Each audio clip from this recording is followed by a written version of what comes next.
সোনামুড়ায় সংযুক্ত কিষাণ মোর্চার উদ্যোগে সোমবার বীজ ও বিদ্যুৎ বিল 2025 বাতিলের দাবিতে প্রতিবাদী শপথ গ্রহণ কর্মসূচি পালিত হয়।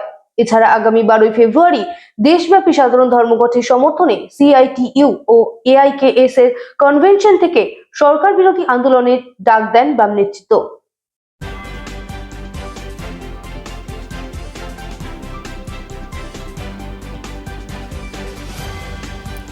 সোমবার সোনামুড়া মহকুমা ভিত্তিক সিপিআইএম দলের বিভিন্ন অঙ্গ সংগঠনের উদ্যোগে শহরে সকালে এবং বিকালে দুটি কর্মসূচি বাস্তবায়ন করতে সক্ষম হয় বামপন্থীরা। সকালবেলায় কর্মসূচি ছিল বীজ বিল 2025, বিদ্যুৎ বিল 2025 এবং শ্রম কোড বাতিল সহ বিভিন্ন দাবিতে 16 থেকে 26 জানুয়ারি পর্যন্ত দেশব্যাপী প্রতিরোধ আন্দোলনের অঙ্গ হিসাবে সোমবার সোনামুড়াতে সংযুক্ত কিষাণ মোর্চার উদ্যোগে শপথ বাক্য পাঠ করানো হয়। শপথ বাক্য পাঠ করান কৃষক নেতা সুরেশ দাস।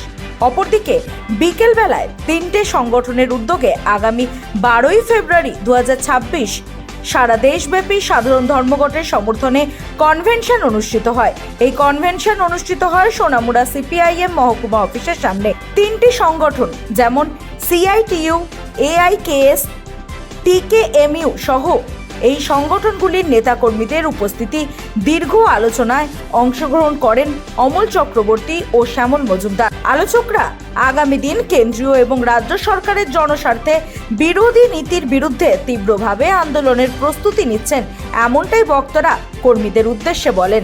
তারা পরামর্শ দেন উপস্থিত প্রায় 2 শতাধিক বিভিন্ন সংগঠনের নেতাকর্মীদের প্রতিটা অঞ্চল ভিত্তিক প্রস্তুতি নেওয়ার জন্য। Bureau report, রাতদিন news network.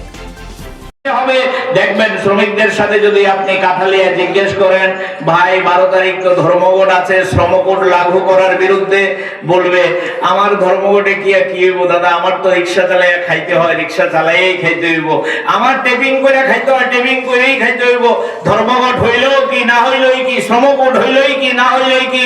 এই শ্রমিক বুঝতে পারছে না যে শ্রম কোড যদি লাগু হয়, তার মালিক যদি তাকে রিক্সাটা রেখে কান ধরে ছাঁটাই করে দেয়, মজুরি না দিয়ে সে লেবার ইন্সপেক্টরের কাছে যেতে পারবে না। এর নাম হচ্ছে শ্রম কোড। কঠিন করে বলার কোনো বিষয় নেই। আমাদের যে অধিকারগুলো ছিল, এই অধিকারগুলো আজকে ছিনিয়ে নেওয়ার চেষ্টা হচ্ছে। আপনি কথা বলতে পারবেন না।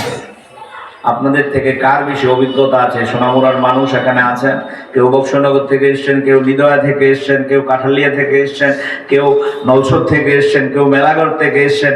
গত 7 বছর ধরে তো এই লড়াই করছেন। কি লড়াই? কথা বলতে চাই, লড়াই করতে চাই, আন্দোলন করতে চাই, থানায় ডেপুটেশন দিতে চাই, বিডিওর কাছে যেতে চাই, এসডিএম এর কাছে যেতে চাই।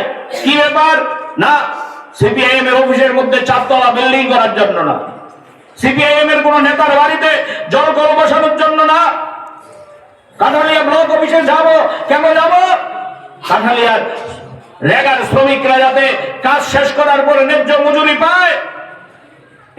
আমাদের দেশে বামপন্থীদের নেতৃত্বে উপা সরকার যখন ছিল, আমরা একটা অধিকার লাভ করেছিলাম। আমি যেই কথাটা বারবার স্ট্রেস দেওয়ার চেষ্টা করছি, এই যে অধিকারগুলো পেয়েছিলাম আইনের মধ্য দিয়ে অধিকার, এই অধিকারগুলো আজকে ছাঁটাই করে নেওয়া হচ্ছে। আপনাদের সাইনবোর্ডের মধ্যে দেখবেন লেখা আছে এমজিএন রেগা ফিরিয়ে দিতে হবে। এই এমজিএন রেগার কাজের দিন বাড়াও, মজুরি বাড়াও, কাজ শেষ করলে সঠিক সময়ে মজুরি দাও, সেই নিয়ে আমাদের সুরেশ দাসদের নেতৃত্বে